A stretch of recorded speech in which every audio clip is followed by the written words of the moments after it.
Today, Erin is joining us from Maryland, USA, discussing on the topics of how to manage being a single. At the age of 50, she lost her husband and she didn't know how to tackle with grief. But now she has come to a place where she can handle her emotions as well as she groups together. Oh, really? Yeah. So can you tell? So I live in the suburbs of Baltimore, Maryland. Okay. I'm a single mom of two. Unexpectedly single. My husband died in December of 22. Oh, Of 2022. Okay. And through all of that, that's where ended up becoming a grief and trauma coach. So I turned the pain of losing my husband and trying to figure out how to grieve and trying to figure out how to do it as a single mom with two teenagers and figuring out how the life was supposed to be. I realized there weren't a lot of resources out there, so I created them. Okay. So you started this flying solo after your husband death. So I created Flying Solo actually 2 years ago this month. I started out just really as a group. I just started a course to be a life coach, focusing on grief. And I told my best friend that I needed to come up with a name for a Facebook group because I was struggling with something that I wanted it to be grief, but I wanted it to be about finding myself. And she came up with the name, and it was Suddenly Single and trying to figure it out. So it is a group managed by you solely, or are there other people? It is just me. So it started out just as a Facebook group. It has grown into Flying Solo Coaching LLC. It's right now, Flying Solo is just me. I'm working to grow it. I do have a VA that works with me occasionally on certain things. But I do it because I was just having a conversation with a woman whose husband is currently dying in the same hospice that my husband died in. Nobody should have to do this alone. And most of our families don't get it because they haven't lost a spouse. And when you lose a spouse, that's different than losing, and you lose a spouse that leaves you with raising kids by yourself. That's a whole new ball game because most people, when they lose a spouse, they've been married for years, right? They aren't. So I want to help the women like me that not only are dealing with the grief of their husband, they're trying to figure out how to survive this new world all by themselves. Their identity has shifted because they don't know who they are. Because a lot of times, especially women in my age group, I feel like our entire identity is engulfed into our relationships. Yeah. So I joked, I went from being, the daughter to I was married to I was divorced to I was married again. A year later, I was pregnant. It was a very quick movement when I married my second husband that we weren't together, just the two of us, for very long. So we met in 2003, got married in 2005, had our first daughter at the beginning of 2027, had our son in the middle of 2010, and he died in 22. So it's just been one thing after another through this entire process. And I've just had to take the time to figure out exactly who I am, what I want out of life. And I was almost 50 when I had to do that. And that's scary. Yeah. To start your life over at 50, right? Yeah, it affects a lot. And being a single mom is also a challenge. Yeah. Especially for the teenagers. Trying to explain to people that being a single mom is hard, but trying to be a single mom and navigate not only the hormones of the teenage years and me being premenopausal all at the same time, but I also have to deal with, we each grieved differently. So each of us handled the loss of my husband differently. So, I talk a lot about how my son had school refusal. He couldn't go to school. And that took a lot of work with the school to get that figured out. And so he was in 6th grade when we lost my husband. He is just finished his freshman year of high school. So it's been he so ninth grade, so sixth, seventh, eighth grade, what seventh grade was the worst. Eighth Yeah. grade we got better. Freshman year, so ninth grade was amazing. He did really, really well. Mm. And he's just growing from there. So, and then my daughter was a freshman in high school when we lost my husband, and we had to do all of high school. I'm sorry, she was a sophomore. But so we did high school, she had all of high school with him being sick and then dying, it was all of that. It was a lot for all of us to handle, each one of us individually to do it differently and each try to figure out how to navigate each other's grief. Yeah, that I can understand very well. So from there you started this flying solo. So you are helping women only or men also, men and kids? I I typically focus on women. There's a couple of different reasons. One of those is I can understand a women's grief a little Their different. emotions, yeah. Yeah. So the couple of men I've worked with, I'm not ones that have lost a spouse. They're trying to help their wives.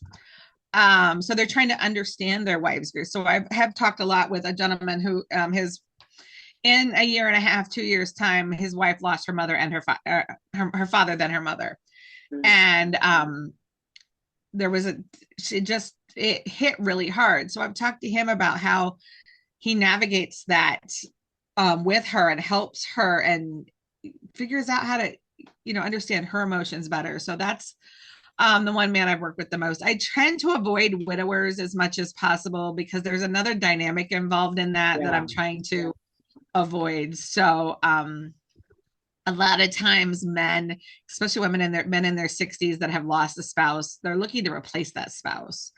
So they attach to women quickly. And that's something I'm trying They to avoid. understand actually, na? You also understand them better and they also can understand you, how you are dealing with. And exactly, they will also get inspiration that you are better and doing something better in spite of Yeah. losing your spouse and at this age. Yeah. So Yeah. this is an inspirational in your society. Just I wanted to know. So in your society, do they remarry if not they are 50, if they are at less age? Are you talking about men? Hmm? The men that I have talked to are looking to replace their No, wives not and men. remarry. I'm asking about Oh, women. Women. Women, I haven't. I have not got to that spot with many women yet because that's not a place I am yet. I guess. Hmm. Um, we're I've been dealing with a lot of the other issues. So we're still very early. Most of the time when I talk to women, we're very early on in the grief stages. So Hmm. they're not even thinking about relationships or even No, dating, let alone getting not married about yet. you. I'm asking about whom you counsel in your No, that's what I'm society. saying. Most of the women I talk to, I'm talking to them early on in their grief, so they're not to a place where they want to even think Okay. about dating, let alone getting married yet. Like in India, it was a taboo once that if you lose your husband, you cannot remarry. But nowadays, but the earlier ones who lose their spouses in early age, and Okay. if they want to get married, then they are now recognized with the society. Previously, it wasn't. Yeah. Oh wow. So that society difference between the two cultures is crazy to me. Yeah, So that's I like right. learning about other cultures and other possibilities and Hmm. yeah. So, how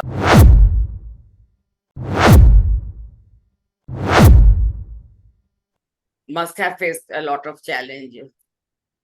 So I did. So yeah, so very how long? that I have fully recovered, and most people that are grieving, we talk about we grieve for you grieve a loss like that for a very long time, maybe forever. Hmm. One of the things I like to tell people is there's stage. We've all heard of the stages of grief, right? The anger, sadness, all denial, all of that. Those are not real. First of Hmm. all, yes, we go through all those emotions, but it's not a step by step process to get through grief. So I like to talk about how I often describe grief as a fog. So, and this will kind of get to the question that you just asked. When someone is grieving and they're in that fog of grief, it lifts and falls back down and lifts and goes Yeah. back down. And it's, some days you're doing great and something happens and it triggers and you fall over. I have days where I don't even think about the fact that I lost my husband. And I have days where I wake up thinking about him, even 3.5 years later. And little things will happen. Like my son just got his learner's permit and is learning to drive. So and I'm thinking, I really wish you were here to teach him to drive so I didn't have to.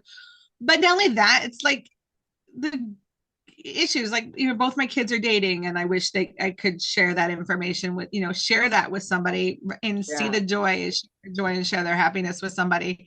My daughter graduated from high school a year and a half ago. He would have loved to have been there for that, right? My son Was played yeah. his first year my son just played his first year of high school sports. It's more things my husband would have loved to be a part of, Yeah, yeah, but he sure. can't because, so we have to look at all of that in the whole process. Not only that, I really feel like for the first almost year and a half, I just moved through life like I was in a dense fog. And I went to visit my best friend, and we got to the Grand Canyon, which is in the southwest part of the United States. And it was completely fogged in. It was a wall of white behind me, whiter than this wall behind me now. And throughout the course of the day, that fog began to lift, and I was able to see this immaculate, man, God made, water made canyon in front of me that is, I mean, it's just insane, the size of it and the depth. And it's the most beautiful thing I've ever seen in my life. But throughout the course of the day, when different areas, the fog was different. And that's why I use fog to talk about grief, because it really took time throughout the Ah, course of the day, fog to lift and for everything to clear, for me to see the beauty. But we would go to a different area and the fog would be thicker again, right? So that's why I use the fog a lot when I talk about grief, is you have that different stages, and you have that movement and that yeah, fluidity yeah. And of even throughout the. when you're talking with someone who has matlab, also lost, then you also get some matlab, boost up also. Sometimes you are matlab, because you are venting out, so you might be feeling very light and So I do. Are you saying, do I take on emotions as I'm talking to somebody? Yeah, because I am an empath. I think anyone that does something like this has empath tendencies. So I do, and I have to do things for myself before and after working with a client, just to clear myself. I listen to music, I read books, I watch TV shows that make me laugh. I have to do stuff like that afterwards, because otherwise you really take that on. I talked to a woman one time that had a lot of abuseful situations, and was terrified, and literally sat here for 20 minutes after talking to her, playing some rage music and then something soothing, just to bring myself down from doing that. And I journal. So that's one of the things I give a lot of my clients, is like, I have created multiple journals, and I will journal or blog after talking to a client, yeah, just it to is quite release those therapeutic. emotions. Writing journals and So blogs, it is hard. quite, yeah, quite therapeutic also. So it is Yeah. recommended also that not only That, people who have lost, even with age, if they are mellowing down, if they have any problem, then also journal or blog is not they yeah. are That's why nowadays. they say so many therapists see a therapist on their Yeah. own, because they've got to figure out how to process. So I have a woman I talk to on a regular basis if I need to just release, or I have a group of women actually that I talk to, and I'll say, all right, this is how this week is going, and I'm able to just release, obviously never using a client's name or an exact situation, but I will, kind of give an overview of, this is what I'm dealing with this week, and I don't know how to process how I feel about this. And I meditate a lot. I do a safe place meditation. um I do. So when I do that one, I always end up in my grandma's kitchen, and I'm cooking with my grandma, and I can talk to my grandma. And or grandma that, is there, your grandma is there. so when I do this safe place meditation, I visit my dad's mother, and I'm in the kitchen with her cooking. And that is always when I need to clear myself or feel safe or feel regulated. I close my eyes, and that's where I go. And your parents are there. No, it's just me and my grandma. Oh. Oh. Just me and my grandma in the kitchen at the farmhouse that they used to have when I was a kid, and I spend all day with her there, and it's Even I have spent peaceful. the maximum time with my grandmother only. I have my Yeah. parents, but in the initial stage of life, she was Mm-hmm. she was the one who looked after us. my parents are both still alive. I've had them my entire life, but when I do this visualization, I'm at the farmhouse with my grandma. Okay. Where is she living? Where is she My located? grandma had my grandma has since passed. She passed 12 years ago, I think. Okay. So So in yeah. flying solo, you are talking with the clients, and what are the things you do in that therapy session? So with Flying Solo, I have multiple options. I do one-on-one sessions with clients where every program is self-designed Yes. According around what they're customized. going through. So I Uh, start the process. Any person I start talking with, I start the process with what I call a reclaim you call. hmm, So my reclaim you call is I talk to them about what Flying Solo is about, how it was created, and why I do it. And then we also talk about what they're dealing with, what they're grieving, what is troubling them, and those kind of things. And we discuss options. So my options, I do one-on-one sessions with clients. I have a membership. With the membership, we have a off Facebook, offline. Well, it's online, but it's off social media in my app that we go to that we can chat. And everybody's got it's kind of like a support group. And then monthly, we meet through a Zoom to discuss topics, chat with each other, check in, and go through that process. I also do master classes. I try to about every other month. I have not in a few months, but I try to every other month do a master class on some kind of grief or trauma topic. I just recently did my first 5-day workshop, and that was through Facebook Lives, where I talked spent about it was a 5-day workshop, but there were 7 sessions where we talked okay. about different types of grief and forms of grief, and we just moved through that process, Hmm, helping people understand grief better, but not just grieving as you're grieving, so you can be there to help somebody else in your life that's grieving. yeah. So I have that, and I have journals that I have sold will help. They're guided journal prompt journals. And in September, I am launching the first Flying Solo Summit. It is called Reclaiming Her. So there are 5 of us coming on to talk. It's from 9 to 2 on Saturday, September the 24th. And Hmm, we're going to work our way through the stigma of grief and the negativity that it revolves around grief. We're going to talk about trauma and healing from trauma. We are going to talk about body dysmorphia. So many women hmm. hate their bodies, and it's not just a weight loss thing. They don't even like to look at themselves, and the grief adds to that because it changes us. Trauma adds to that because it changes us. So we're going to deal with that, and then the second half of the summit is going to be talking about core values and then what to do with it all. So it's the second it's going to end with the power of what, which is going to be what's next, right? So we're going to take all of the stuff we've been through, take our values, and determine where to go next.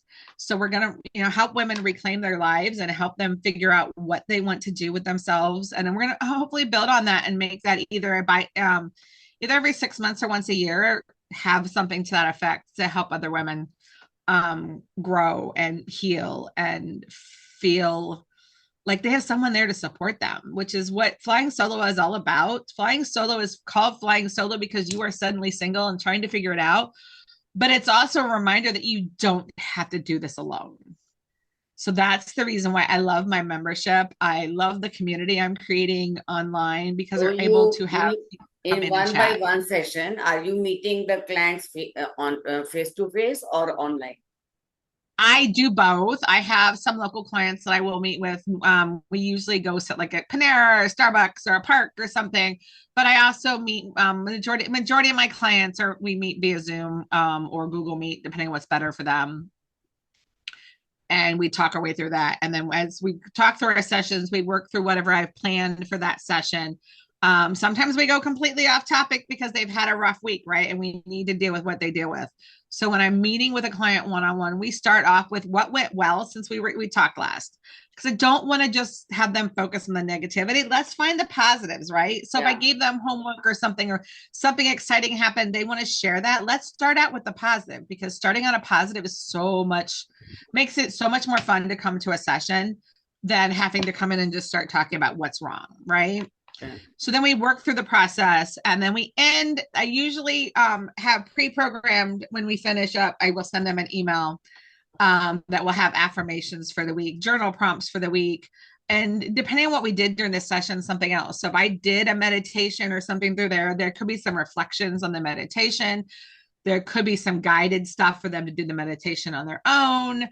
If there's a visualization or a breathing exercise, I will give them the step-by-step instructions on the breathing exercises. I do a lot of box breathing, a lot of those kind of things throughout the session. How So I many give them sessions all are the there information. for one individual? Minimum sessions?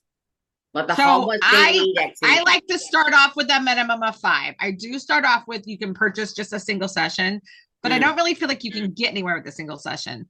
So I do packages of 5 and 10 Okay. with a 5 um session package. You also get 1 month free of the membership. That gives you a chance to meet the people in the membership and experience what's included in that. With 10 sessions, you get 2 months of the membership, but it gives them not only that time with me, which is, like I said, all completely personalized by what you need and what you're open to. If you're not someone that likes to do meditations, I'm going to design this without a meditation, right? Hmm. If you don't like journaling, I'm not going to give you journal prompts. We're going to design the session the way that it works for you because I want you comfortable and I want clients to want to come to these sessions. Hmm. So I design them and we try to have a little bit of fun in there just so it's not always so intense. We laugh, we joke, we cry. There's always a box of tissues nearby because you may cry because you're हाँ happy, मतलब cry because you're sad, हाँ you all are whatever. sharing it with each other. Yeah. And Mhm. that lightens you. So what is the charge of your membership? So the Approximate. membership, If you want, the you can. mem the membership is $97 a month. Oh, But that, like I said, that includes access to the app, that includes access to me. You have a chat with me that you can get into for a personal one-on-one chat, but there's also the group chat, and then there's weekly like thoughts of the week, or journal prompts, or projects that you need to work on. Sometimes it'll be a crafty project that you need to do something creative just to release some of those juices. But then we have the monthly Zoom sessions. And in those monthly Zoom sessions, it's not just me coming in and talking to you. I have a friend who's a mindset coach that is speaking at my summit that will come in and talk different things. My friend who is a fitness and weight loss coach and will be talking body dysmorphia at my summit comes in and talks. I have a friend who does financial education because so many women are not the ones that paid the bills and handle the money in their families that they don't know what to do now that they have to. So I have someone that's willing to come and talk about it. So it's not always just coming in and listening to me rattle on for a half hour, 45 minutes. Sometimes it's me coming in, doing the introductions, asking how their month has been, and then we throw a guest speaker out for a little bit. So okay. One thing I am curious about to know. In meditation, mhm. like in India, we meditate on Om or something, some manifestations. What about in your state, your place, what they do in meditation? So How do I matlab, typically yeah. I typically do guided meditations where they're focusing and I'm talking to them through them. Um, so it depends on what we're working on. I will guide the meditation a little differently. We will talk about and we'll try to do some visualization involved in there. A Mm. lot of times we're doing whole body work, so we're doing different things through that. So we will do it. It I really depends on what it's a different meditation that I'm assuming you probably do. It's more of a guided meditation and that I know guided meditation. I was curious, like in our place now, we use Om or something like that, some Om Namah Shivaya. So I was curious to know what all you practice. How do yeah. you So practice? I will play soft music and I will talk to Um, them through it. Have them visualize something, have them breathe a different way, have them focus on different parts of their body. I do one guided meditation where we start focusing on the from the head and head. we do body scans or we do something like that to just work our way through relaxing, releasing, and focusing on what's next. Okay. So how many members you have till now? Yeah, how many members you have? The membership is very small right now. It is growing. It is something I just started this year. So it is still very small at this point. Um, I'm hoping to grow it, but it is still at this point very small, which is great Very because small we means how many members? Near about. I think there's about 5 of us right now that are in there. Okay, so you have started 3.5 years before, or you have just started this thing? I just started the membership this spring. Okay. Yeah, so it is brand new. And before that? Before that, I have been doing sessions with clients for almost 2 years. Before that, I was mom and just talking to my friends and doing things like, so flying solo is only 2 years old. Okay. And what are the features are of flying solo that you want to tell everyone, share to everyone? Other than this, I want everyone to know that I have several options. So not only like I was discussing, I have the one-on-one sessions, I have master classes, I have the summit coming up, we have the membership, I have self-guided programs. I have one on creating freedom through healthy boundaries, which is a self-guided program that works through how to create boundaries, how to learn how to say no, which is a huge one for us, right? Included in that, they get a month free of the membership and 2 sessions with me. And then I started my new what I call the 3 F's of grief, which are functioning after loss, finding yourself after loss, and then flourishing after loss. Functioning after loss is currently available. It's for women in that first 6 to 8 months after they've lost somebody, trying to figure out how to function. What's next? What do I do? And then we roll into finding yourself, which is about to be released here very soon. I'm finishing up recordings on that one. That one is just discovering who you are now that you've lost somebody important in your life, and what it is you want out of life, and what's next for you, and the paths you need to take.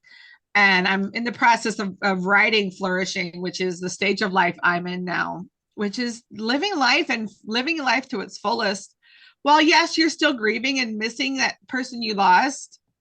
You figured out that there is life. In a way, with the time, we can also acknowledge his positive points and remember him as a positive, that his presence is there, though physically not there. You don't always want to think about the spouse you lost and cry, right? We laugh and we joke. I had my husband cremated because I didn't want to bury him. I didn't know what we didn't want to. I didn't want to have to see a body at the funeral. B, we didn't want any place to have to go visit him. So he is cremated. He's in the house, and I laugh and joke. We've taken one of the containers that he is in on vacation with us because we threw his ashes in the ocean. We took some of them with us when we visited my best friend in Arizona and left some of them there. So we've done little things like that, but we joke. Like I got mad at him one day for something that came up, and I took the container of his ashes and I stuck him in the dog crate. Okay. Because I was mad at him, so I put him in the dog house. In your state, it is burning or burying that? You are talking about ashes, so I wanted to know.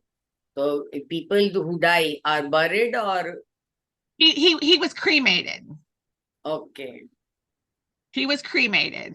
So because I didn't want to, so I have his ashes in plastic containers and in 2 plastic containers in our house because he was a large man.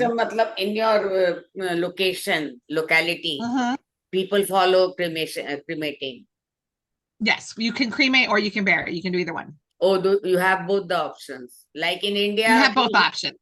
We Hindus, they cremate, and the Muslims and Christians, they bury. That's why. And I had an inkling that in foreign everyone buries only. So cremation is So we chose cremation. Well, I chose cremation mostly because I did not want a cemetery. I didn't want to have to go visit him someplace. I didn't want to spend money on a coffin and put him in the ground and not. I thought there were better ways to handle it, and cremating him kept him close. Like I said, his ashes are all here in our house. We haven't done anything with them yet because we don't know what we want to do with them. but we leave him different places. So I have him in little bags, and we take him places, and we will leave his ashes in In different our places. culture also we do on the Yeah, sacred rivers. They are immersed in different rivers yeah, that are sacred in India. So I yeah. didn't So have the I think, knowledge that even cremation is there in abroad. So I that yeah. was my curious point. And one thing more I wanted to ask you, before Hmm. uh, losing your husband, what was your life? Hmm. How was your life before? And even where, So, before meeting him. So initially, so I met him. I was in a very bad place in my life when I met my husband. Um, okay, I was in the middle of a very tenuous, very stressful, very messy divorce. And he became my friend. First and foremost, he was my friend, and we hung out and we did stuff together. We were set up on a blind date by another friend, and we met in September of 2003. We got married in September 2005. Literally mailed out my wedding invitations the day my divorce was final. um, and we had fun. You know, it was a good life. We have two great kids that were very active, and we had a very busy life. We both worked very crazy jobs, but we also made our kids very much a priority in our life, and that was our focus. So the kids always came first. where did you work? In which company you were there? So when I met my husband, I was working, well, I met my husband, I was working for a doctor's office. I switched to an eye doctor's office when our daughter was just about one. And I Okay. worked there until which was a weird job because I worked nights and weekends and all of that stuff because everybody wants doctor's appointments after work, right? So then I left there in April of 22 and found a job that was really only 3/4 of a mile from home, and which ended up being the best thing I ever did. Best decision I ever made was taking that new job, because being close to home when my husband got sick and then died was amazing. And my employer that I have now, that I work in my full-time gig with, has been amazing to work with me and help me when my kids were little. Like one day my son couldn't go to school. My boss hung out with my son for a couple hours. He came to the house, got him, took him out for breakfast, had a chat with him, you know, gave him work to do. Just they've helped my kids grow. And I love it. So I have had this tribe community around me taking care of me, and that's kind of where Flying Solo was born out of. I want other people to have that, what I had. Okay. And uh, can I ask about the first divorce if you want to share? You want to ask me about what? Divorce with your first The husband. divorce. If you want So to my first, share, that is yeah, no, not a that's fine. So my first husband was my high school sweetheart. Um, my first kiss, all of that. So I knew him from the time I was probably 10 years old. We were friends and grew up together. And he left and joined the military. And while he was gone, we reconnected. When we got married, he was stationed in Italy in the Air Force. So I went with him there. What And was when your he, age then?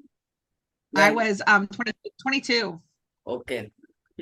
I was young. So, yeah, very young. I was very young. When we came back to back to the United States about a year after we got married. We lived and moved here to Maryland. Our family's all in Indiana, and we were married for 7 years. The last Most of that was not good. Um, he was a very unhappy individual, and if he didn't get his way, he made things miserable. So I became quiet, and I went built into myself and became this He was people very your much a people pleaser. he was a school friend, na? So many things change after marriage. People Yeah. change, na? So yeah, if he didn't get things done the way he thought they should be, I paid for them. And he was an alcoholic and drank a lot. And because of that, we lost a lot. We went through a lot. We had an awful marriage. And when he left because he'd been cheating on me, and not just once, he cheated on me multiple times, figuring he was, something was better out there for him. So when he left Maryland and moved to California at that point, and it was fine because I knew I was going to be happier without him, but I didn't know who I was, because at that point I was 28 years old and trying to figure out who I was. And I was very miserable. And unfortunately, what I did, rather than taking the time to figure out who I was, I dove into another relationship very quickly. Okay. What is the divorce rate in your country? Oh my God, it's way too high because it's too easy, right? It's too easy to get divorced and move on. You So don't have this paperwork? Matlab, mutual divorce is easy, or one-sided divorce is divorce? very so in Maryland, you have to be legally separated for 1 year. Yeah. So you have to file your legal separation, and then 1 year later, you can have your divorce finalized. Most divorces, you don't even need to go to court. You just sign paperwork. Okay, you don't have to, matlab, other, like in India, it is very cumbersome to get divorced. You lose Yeah. your youth. Yeah. If someone goes for divorce at the age of 25, he might get matlab, legally divorced after 35. Oh wow. Now, literally in the state of Maryland, it takes 1 year. That's why matlab, it's easy to get out of it. So it was a messy one, your first marriage. It was very messy. He left the country. Left the state. I had to do it all myself. He agreed to certain things in our separation agreement he did not follow through with. So what And I had to take him to court. Yeah, what message you have for the youngsters after going through that messy life? That I have already told my kids they really need to make sure they're making the right decision before they get married. I definitely don't recommend getting married young, but that's everybody's decision, right? Yeah. We want to make sure you have a good head on your shoulders before you make that decision. I was a very miserable human being before I got married, and I thought getting married would take me out of the situation I was in, and it did, but it just threw me into another situation I didn't want. I should have listened to the people that tried to talk me out of it, because people did. Okay. But I didn't listen because I thought I knew better, right? I was 22 years old. I knew what was best, right? At that age, we are very romantic also. At very young age, actually, emotions are more. We are guided more by emotions rather than by mind. Yeah. And my kids both know what I have been through, and they know about my past, and they know my thoughts on the process. So I'm very open with my kids about the whole process. And my life and everything I've been through. I am also the child of divorce. My parents got divorced when I was in second grade. So I was raised going back and forth between houses. And I always wanted my kids to see the full picture of what that does to somebody. Because when your parents, that's also formed who I am, right? I was 6 years old when my parents split up. 6. Just a moment. And I spent my entire life thinking, my entire childhood thinking it was my fault. Okay. And what about I thought if I had done something differently, or maybe if I had been a better kid, my parents would have stayed married. That's not the case, but I was 6. I didn't know any better. And I've recently talked to my dad about that and he says, Erin, that's not the case. I went, yes, I know that's not the case, but I was 6. I didn't understand it. You guys were fighting. You split up. I thought I did something wrong. I thought I was a bad kid and it was my fault. And that formed who I am. And it made me, honestly, a people pleaser my entire life. Until I was 49 years old, I did everything I could to make everybody in my life happy, to the point that I destroyed my own self-confidence. I just hated who I was as a person. And I never once in my life did something just for me. When I took that first trip to visit my best friend in Arizona after my husband died. That is very beneficial also. If you do something for others, it will come back to you. So being kinder is better than being bitter. Yeah. The problem was I was so kind to everybody else, and they walked all over me. Nobody took happens, care but of me. In the long run, you are going to benefit from that. Yeah. Even if you are cheated, even if you are cheated or let down, then also if you are kind, if you are thinking about other people, better things for them, then even after somebody cheats you, somebody lets you down, you won't be let down. in the life, matlab in following years, you see the development that what you have Oh, yeah. done, it comes back. So I had to go through everything I went through to be where I am today, right? So I had to go through all of that stuff, that childhood people pleasing, my parents being divorced, my first bad marriage, diving too quickly into a second marriage, having kids as quickly as I did because I was 30 when I had my kids. I needed to have them. But all of that stuff just went through so quickly and so intensely that my entire life was focused on everybody else. That made me who I am today. But it also made it so I can understand what other women go through and what to do to make my life the best life I can for me and my kids. yeah. You have lost your husband, but this is the age when ladies, especially the women, who can do for themselves, because after raising the kids and after settling all the responsibilities, this is the proper time where you can spend on yourself. Yeah. So I'm in my early 50s now and I'm enjoying it. I'm having fun. I go out with friends. I have a group of friends that once a month we go out to dinner no matter what else is going on. We meet and we hang out every month and just catch up with each other. All of our girls are in college now. So we just catch up. They're mom friends. Their daughters are friends with my daughter, and that's how we met. And it works. You know, I do the things in this stage of my life that I've always wanted to do. You can do the and things my that you goal want is to. my goal is once my kids are gone, I want to travel. Once my kids are grown up and they're not here, I want to be able to travel, and I can do that, right? There's nobody that's going to tell me I can't at this point, because I've lived my life for everybody else. Yeah. For the first 50 years, it's time to do some stuff for me. So I may seem a little selfish when I say that now, but after 50 years of living for everybody else, it's time to live for me. Yeah, now you can spend properly and do your things what you want to, and anything other that you want to share. I want to share with any woman listening to this that you don't have to do this alone. You don't have to take on everybody else's feelings and everybody else's pain as yours. You need to find what works for you, and you need to talk to somebody that will help you find the tools. And that's what flying solo is about, is helping you learn how to fly and create your wings and rise from the ashes.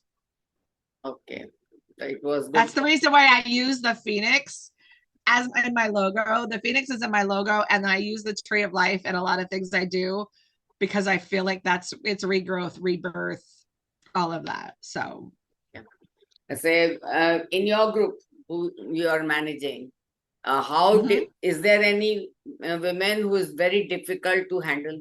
Difficult, her emotions are very overwhelming.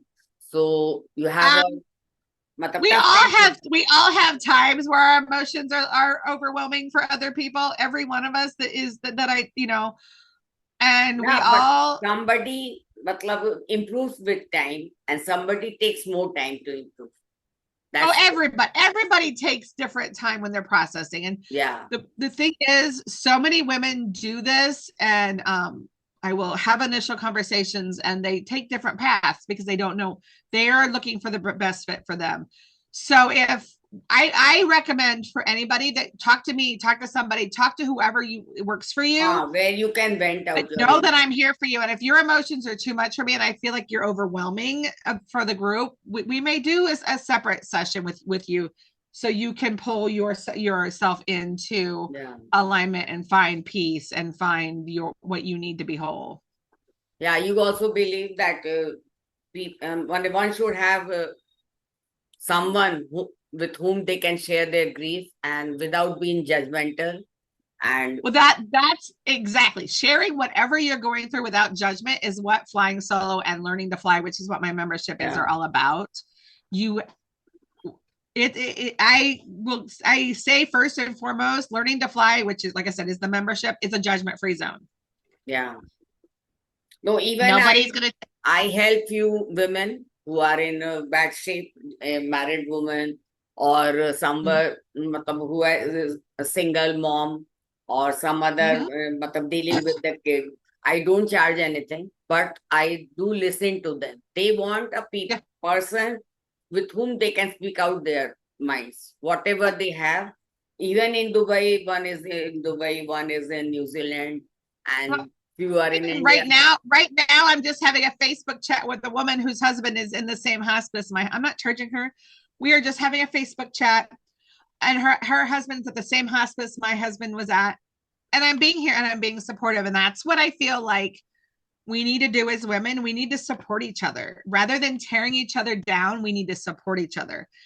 I want that judgment-free zone. Flying solo, learning to fly, everything I do is a judgment-free zone.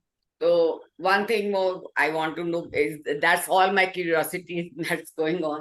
So in your society, like you must have heard of India and gender Mhm. inequality. So in your Mhm. region, what is that? Is there also gender inequality or I think the world as a whole there's gender inequality. I figure in the big picture of the world, men are always considered superior and better, and it drives me crazy, even though they're not. even Even when they're not. Remember where I live. You know who the leadership of my country is.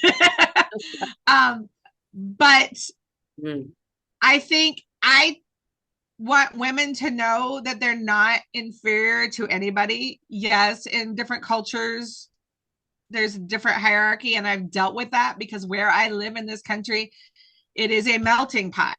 The state I live in has a very high, actually, there's a huge Indian population in this area of the country. So I understand your culture a little bit more than you think I would because I've dealt for years. The county I used to work in has a very, very, very high Indian population.